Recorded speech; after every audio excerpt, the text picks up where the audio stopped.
عالم خوب و بد در هر کجا هم بگذرد اما به مثلی روز آدم نگذرد. روز آدم به وطن بگذار یک دم نگذرد. گر غم و شادی بجوید خاطر شادی وطن، گر غم و شادی بجوید خاطر شادی وطن.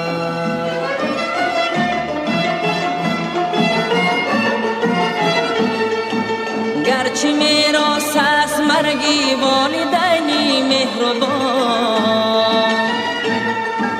تیغی الماس است ما را مردنی فرزند جان. حسرت و داغی وطن صد چند از این باشد گران،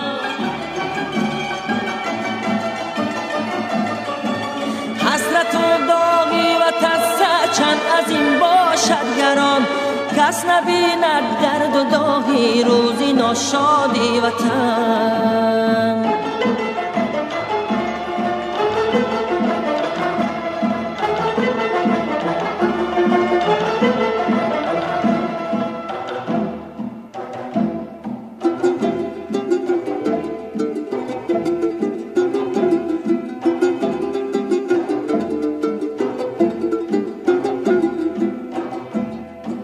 گر وطن ناشاد باشد آدمی دلشاد نیست، گر وطن آباد نبود خانه آباد نیست.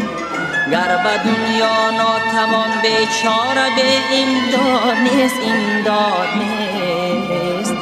تا رسیدن میتواند او به امدادی وطن، تا رسیدن میتواند او به امدادی وطن.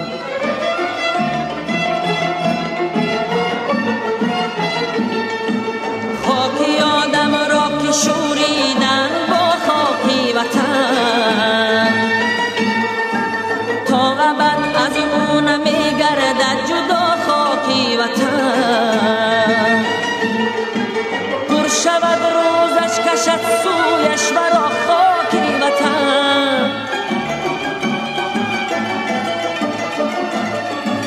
پر شود روزش کشد سویش برا خاکی وطن. بس که او سزام و خاک و آتش و بادی وطن، بس که او سزام و خاک و آتش و بادی وطن، آتش و بادی وطن.